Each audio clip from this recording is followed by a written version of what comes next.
Good morning, नमस्कार। आप सभी का ग्रेविटी पॉइंट में स्वागत है। मैं सुरेश धर दुबे भूगोल की प्रैक्टिस श्रृंखला के साथ उपस्थित हूं। यह प्रैक्टिस श्रृंखला विशेष तौर पर टीजीटी, पीजीटी, यूजीसी एवं असिस्टेंट प्रोफेसर 2023 को ध्यान में रख करके तैयार की गई है। आज का एपिसोड विशेष तौर पर भारत के भूगोल के अंतर्गत हम लोग जो कुछ प्रमुख उद्योग हैं उसके संबंध में प्रश्नों का डिस्कशन करेंगे। चैनल को सब्सक्राइब, लाइक एवं शेयर करने के लिए आप सभी का धन्यवाद।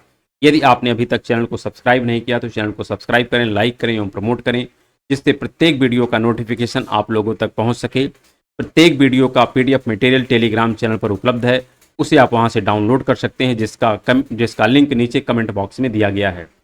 आइए आज के प्रश्न को हम लोग प्रारंभ करते हैं। आज का जो सबसे पहला प्रश्न है, यहाँ पर लिखा है तेल उत्पादन के लिए प्रसिद्ध क्षेत्र की जोड़ी है। तो यहाँ पर जो स्थान दिए गए हैं ये सब स्थान ज़्यादातर कोयले से संबंध रखने वाले हैं। सिर्फ इसमें एक ऐसा स्थान है कि जो विश्व स्तर पर तेल के उत्पादन के लिए प्रसिद्ध है और वो स्थान है घावर एवं मस्जिद ए सुलेमान। तो घावर एवं मस्जिद ए सुलेमान ये जो दोनों स्थान हैं ये सऊदी अरब में है। कहाँ पर है? सऊदी अरब में है और यह प्रमुख तेल के उत्पादन का क्षेत्र है। अगर देखा जाए विश्व का सबसे बड़ा जो ऑयल फील्ड है वो घावर ही है। कौन सा है? घावर ही है जो विश्व की सबसे बड़ी ऑयल फील्ड है। अगला प्रश्न आप देख सकते हैं, यहाँ पर लिखा है निम्न में से कौन सा एक पश्चिम क्षेत्र में एक अग्रणीय सूती वस्त्र वितरण केंद्र है।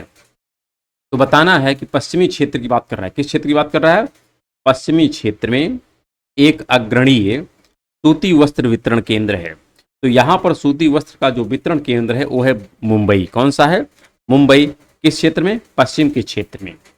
इसी प्रकार आप अगले प्रश्न को देखिए, लिखा है भारत के दक्षिणी क्षेत्र में कौन सा सबसे बड़ा सूती वस्त्र केंद्र है। तो दक्षिण का जो हम एक प्रकार से मैनचेस्टर कहते हैं वो किसे कहते हैं? कोयम्बटूर को कहते हैं। उत्तर भारत का किसे कहते हैं? तो कानपुर को कहते हैं।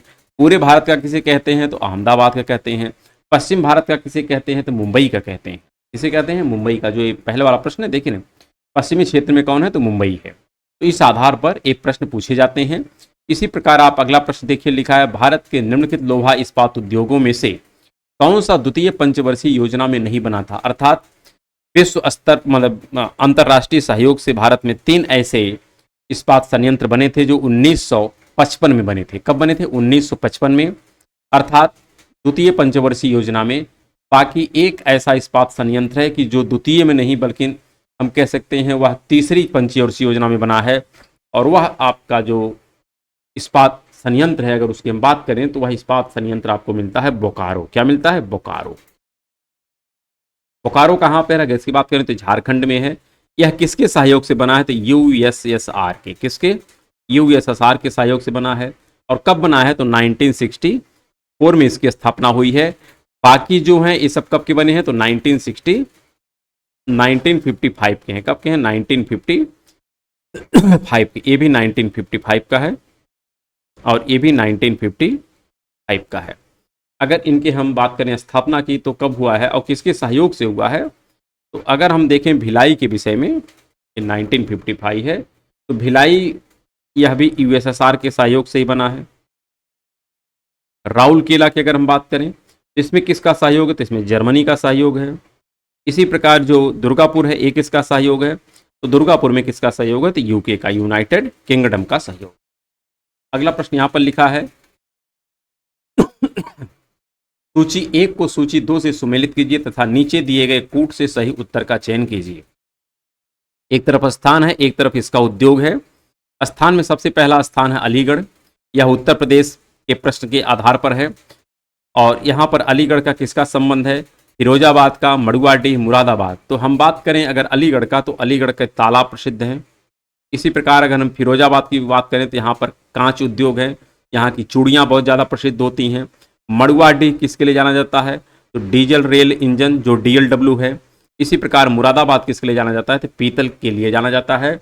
अर्थात इसका आंसर जो हो जाएगा 4321, 4321 इसका आंसर हो जाएगा बी।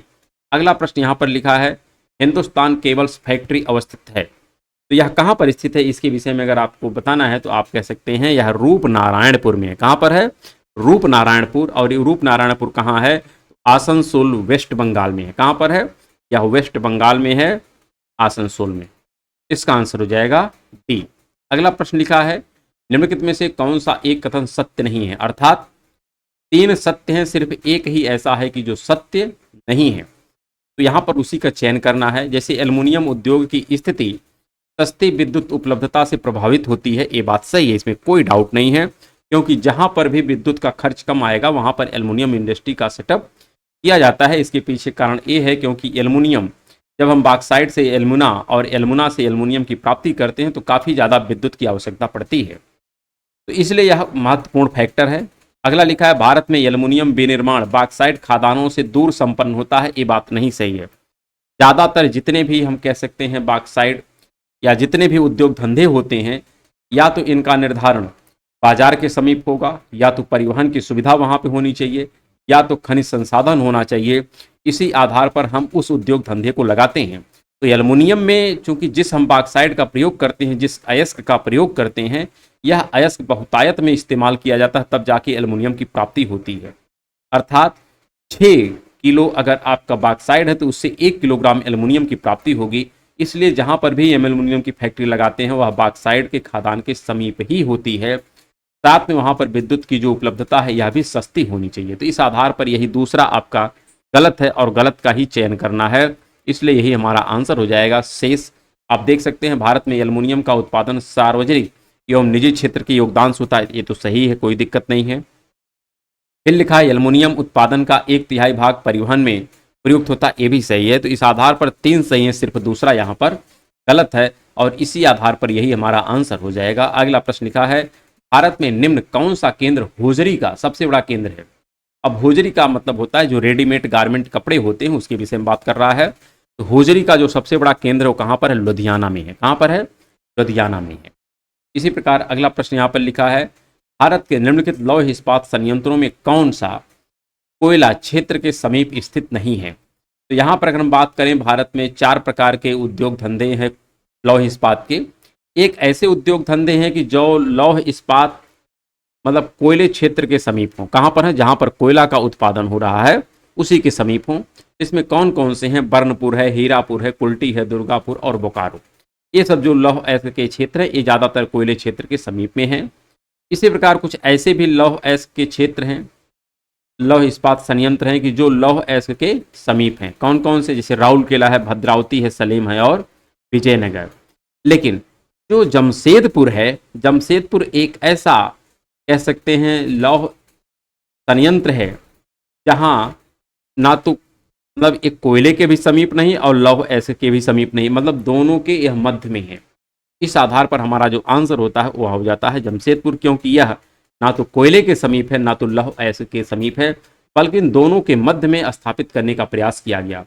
क्योंकि जो वेबर का औद्योगिक अवस्थिति सिद्धांत है वहाँ पर हम बात कर सकते हैं कि किसी भी उद्योग की अवस्थिति के लिए 3 फैक्टर सबसे महत्वपूर्ण होता है। एक तो उसके लिए कच्चा संसाधन, दूसरा वहाँ पर परिवहन।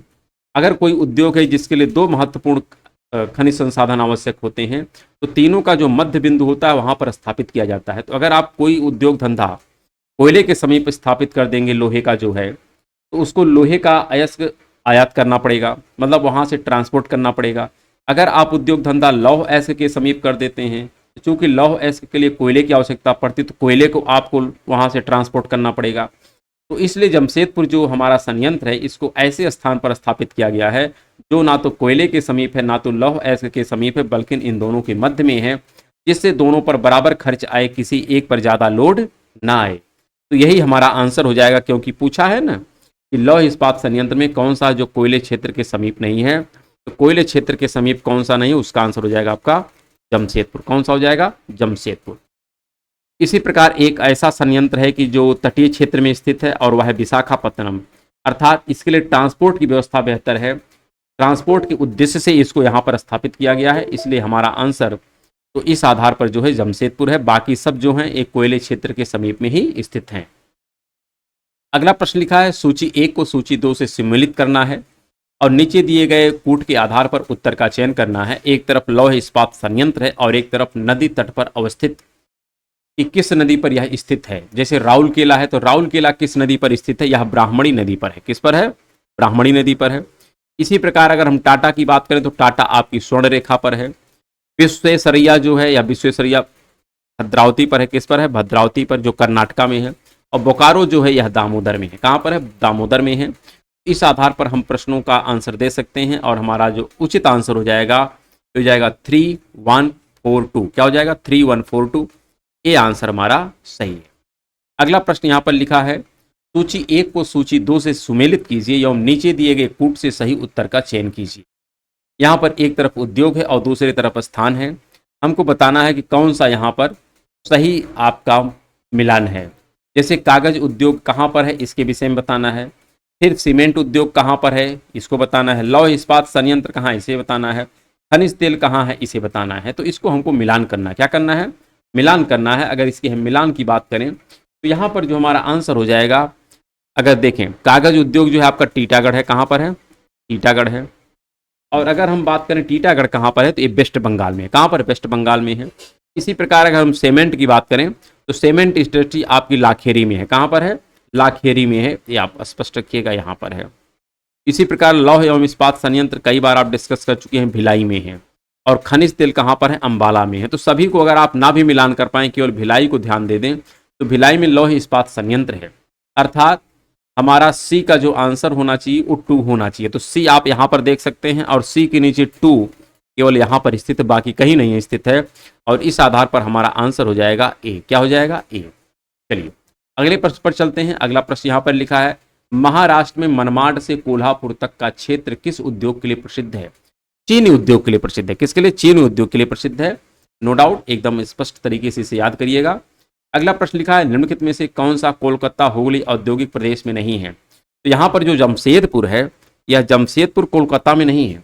जमशेदपुर कहाँ, जमशेदपुर कोलकाता में नहीं है। तो हमारा जो आंसर हो जाएगा, ये आंसर हो जाएगा जमशेदपुर। और ये कहाँ पर है, झारखंड में है। अगले प्रश्न पर आते हैं। अगला प्रश्न अगर हम देखें, लाल इमली जो कानपुर का एक उद्योग है और यह भारत का सबसे पहला ऊनी वस्त्र उद्योग है।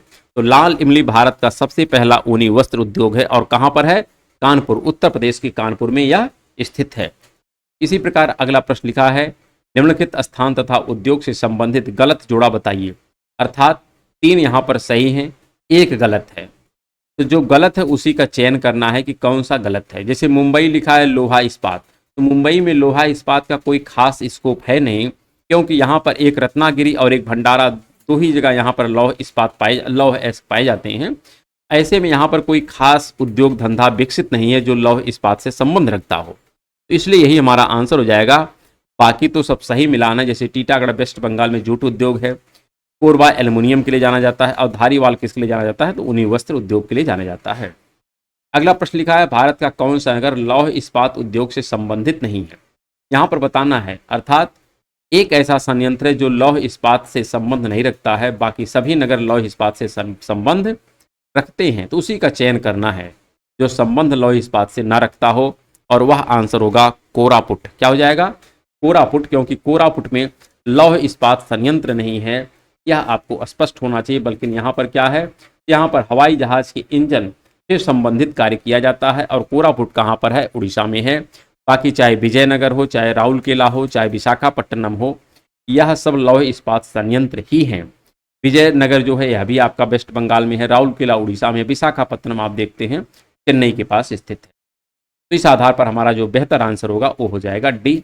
अगला प्रश्न यहाँ पर लिखा है, आरसी चंदाना ने अपनी पुस्तक रीजनल प्लानिंग 2002 में प्रादेशिक नियोजन के कितने आधारभूत सिद्धांतों का उल्लेख किया है। तो यह सिद्धांत है 7। कितने सिद्धांत हैं, 7 सिद्धांतों का यहाँ पर उल्लेख किया गया है।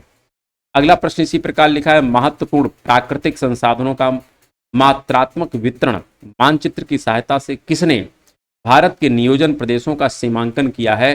तो सबसे अच्छा आंसर है, या जो सबसे पहले इन्होंने यहाँ किया है, एल.एस. भट्ट एवं बी.एल.एस. प्रकाश राव ने किया है। किसने किया है, प्रकाश राव ने किया है। तो यह भी काफ़ी अच्छा प्रश्न है और बाकी सिद्धांत पर हम लोग अलग से डिस्क्रिप्शन करेंगे, तो वहाँ पर हम इसके बारे में और जानकारी प्राप्त करेंगे। लेकिन अभी तो हमारी सिर्फ 3 ही सीरीज चल रही है एक साथ हम जियोमार्फोलॉजी पर डिस्कशन कर रहे हैं, इंडियन ज्योग्राफी के प्रश्न पर डिस्कशन कर रहे हैं और साथ में मानचित्र द्वारा भारत के भूगोल पर भी हम लोग अध्ययन कर रहे हैं। इस आधार पर एक साथ 3 हम सीरीज अभी लेके चल रहे हैं। अगला यहाँ पर प्रश्न है, मिश्रा, सुंदरम एवं प्रकाश राव ने भारत को कितने नियोजन प्रदेशों में विभक्त किया है। तो 13 बृहद और 36 मध्यम यहाँ पर कह सकते हैं प्रदेश किसके अनुसार हैं? मिश्रा, सुंदरम और प्रकाश राव के अनुसार हैं। यहाँ पर 13 बृहद क्षेत्रों में अगर हम बात करें कौन कौन से क्षेत्र हैं, तो दक्षिणी प्रायद्वीपीय क्षेत्र है, मध्य प्रायद्वीपीय क्षेत्र है, पश्चिमी प्रायद्वीपीय क्षेत्र है, मध्यवर्ती दक्कन का क्षेत्र है, पूर्वी प्रायद्वीपीय क्षेत्र है, गुजरात का क्षेत्र है, पश्चिमी राजस्थान है, अरावली पर्वतीय क्षेत्र है, जम्मू कश्मीर है, सिंधु गंगा का मैदान है, गंगा यमुना का मैदान है, निचला गंगा का मैदान जो वेस्ट बंगाल में है, फिर पूर्वोत्तर का क्षेत्र जो हमारे पूर्वोत्तर के भारत है। तो इस आधार पर यहाँ पर जो प्रश्न था, इस प्रश्न का आंसर आपका है सी, 13 बृहद और 36 मध्यम उद्योग या नियोजन के प्रदेश हैं, जिसमें किसने? मिश्रा, सुंदरम और प्रकाश राव ने विभाजन किया है। अगला प्रश्न इसी प्रकार लिखा है, निम्नलिखित में से कौन सा एक भारत का प्रमुख औद्योगिक प्रदेश नहीं है? तो बताना है कौन सा प्रमुख औद्योगिक प्रदेश नहीं है, अर्थात भारत के औद्योगिक प्रदेश का जो विभाजन किया गया है यह पीपी करण महोदय के द्वारा किया गया। किसके द्वारा? पीपी करण महोदय ने। जो बृहद औद्योगिक प्रदेश है इसमें कितने इन्होंने बताए हैं? तो 8 औद्योगिक प्रदेश हैं बृहद। कितने हैं? 8 हैं। और जो लघु औद्योगिक प्रदेश हैं ये कितने हैं? 13 हैं। किसके अनुसार? पीपी करण के अनुसार। और इसी आधार पर यह प्रश्न पूछा गया है। तो हमको स्पष्ट रखना है केवल 13 बृहद उद्योग हैं, इसमें कौन सा नहीं है? तो कानपुर आगरा। कानपुर आगरा इसके अंतर्गत नहीं आता है। बाकी मुंबई, पुणे, कोल्हापुर, छोटा नागपुर, कोलकाता, हुगली, इसके अतिरिक्त अगर हम बात करें तो बंगलुरु, चेन्नई, कोयम्बटूर, अहमदाबाद, बड़ोदरा, सूरत, विशाखापत्तनम औद्योगिक प्रदेश, दिल्ली और उसके आसपास का औद्योगिक प्रदेश तथा तिरुवनंतपुरम औद्योगिक प्रदेश, ये 8 बृहद औद्योगिक प्रदेश हैं जिसके विषय में हमको जानकारी होनी चाहिए। अगला प्रश्न यहाँ पर लिखा है, निम्नलिखित में से कौन सा जोड़ा सुमेलित नहीं है? अर्थात सब सुमेलित हैं, सिर्फ एक सुमेलित नहीं है, और जो सुमेलित नहीं है उसी का चयन करना है। जैसे लिखा है हिंदुस्तान शिपयार्ड लिमिटेड, फिर लिखा है गार्डन रीच वर्कशॉप। तो गार्डन रीच जो वर्कशॉप है यह कोलकाता में लिखा है। कहाँ लिखा है? कोलकाता में लिखा है। मझगांव डाक लिमिटेड, तो मझगांव डाक लिमिटेड मरगांव में नहीं है, बल्कि यह कहाँ पर है? तो यह मुंबई में है। ये कहाँ पर है? यह मुंबई में है। और इसी प्रकार अगर मरमगांव की बात करें तो यह गोवा में है। कहाँ पर है? गोवा में है।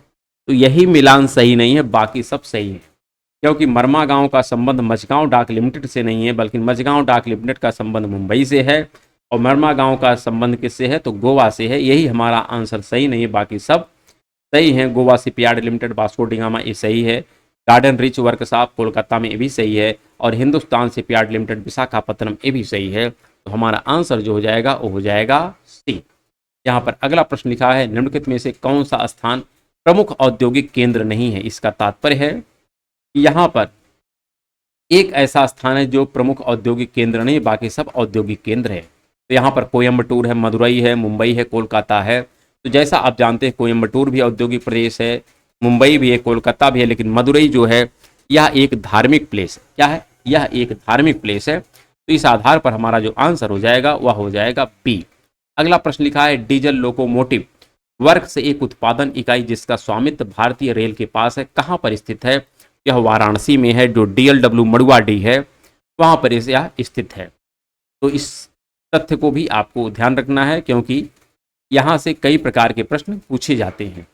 अगला प्रश्न लिखा है, भारत में समस्त नियोजन तकनीक किसके द्वारा तैयार किए गए मॉडल पर आधारित है?